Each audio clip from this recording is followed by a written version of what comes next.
How can you write a good research question? This seems like a simple question, but I often find that students who have a hard time with the empirical research assignment start by having a hard time writing a good question. In this video, I review a few points to keep in mind as you decide on a research question. To put the bottom line up front, it's often easiest to start by thinking about the outcome or effect that you're interested in first. Then think about what might cause that effect. Also, you want to ask a how or a why question. For example, why do some protests lead to a democratic transition, but not others? Before I get started, I'd like to offer a caveat. In this class, I'm asking you to write an empirical research question. Empirical research is a specific type of research where you test a hypothesis. In political science, this is usually a relationship between cause and effect. There are lots of excellent and important questions that require study, but don't fit those criteria. What I'm saying here is not that those questions aren't valid or that you should not pursue them, but that the type of research paper I'm asking you to write is probably different than what you've done before. One way you can think about this difference is the difference between a thesis and a hypothesis. For many college essays, you write a thesis statement expressing your opinion on an issue, then find evidence to support that thesis. A hypothesis is a statement that proposes a relationship between cause and effect. You test this hypothesis to see if it is right or wrong. You don't prove it right. I elaborate on this in my video on writing hypotheses, but for now I want to emphasize that if you go into this paper trying to prove your theory right, you are consistently going to get poor grades on it. You're not being graded on whether your hypothesis is correct, or even whether you get useful results. This research project is about the process you go through, the process of thinking through alternate explanations for why something is happening, and testing which one is right. So how do you start thinking of a good research question? I usually recommend starting with the outcome, the effect, or the dependent variable. Are you interested in the level of freedom in a country, in COVID response, in economic policy, internet regulation? Think through what topic you'd like to learn more about. Then you can start thinking about what might cause a change in that outcome. Does the level of state capacity impact the level of freedom? Does regime type influence COVID policy? What's important here is that it's possible for there to be more than one answer to the question. You need variation on both cause and effect.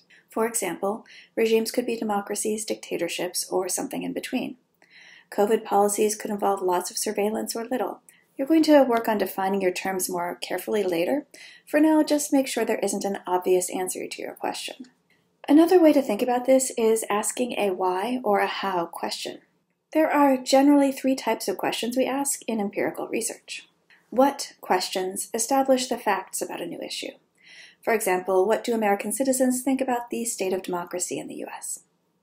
This is actually my favorite kind of research, but I do want to steer you away from this type of project. Doing original research on factual questions takes more time and resources than you have in this class. Most of you will not be able to get past learning what other scholars have found out about an issue. This is an essential first step in a research project, not the last one. So if you have an amazing original question that no one has studied before, try to think of something related to that for this paper. Then ask your original question in a senior thesis. How questions focus on causal mechanisms. They focus on the way a cause leads to an effect. For example, how does economic development lead to democratization? A question like that would have you look at a country's class structure, or level of education, or number of protests, things like that.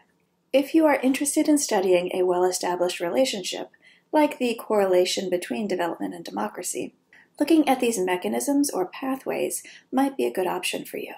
Finally, why questions are the most straightforward questions to ask for this type of research. Why are some countries more democratic than others? Why do some countries have bigger social safety nets than others? This allows you to propose an answer while still considering other possibilities.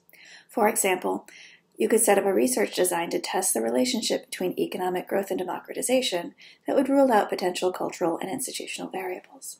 I'd like to offer two cautions to conclude this video. First, don't get too caught up on what versus why as your guiding principle here. For example, it's best not to start with a question about why one thing causes another. For example, asking why Muslim-majority countries are less democratic than other countries. There are two problems here. First, you're putting your proposed answer in the question. You're assuming a causal relationship, and probably some other things, and seeking to prove that causal relationship. You're not testing whether you're right or not. So try to shift your question to more general variables. For example, it's completely valid to ask, what is the relationship between a country's religious tradition and democracy? Yes, technically this question starts with what, but it is about a relationship between variables. This type of question will remove the bias in the first question and set you up to compare potential causes of an effect.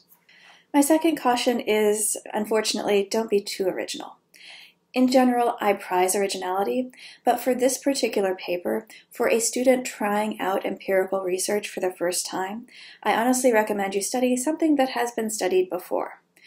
In the past, students who have had amazing original research questions often have had a hard time conducting literature reviews on this topic.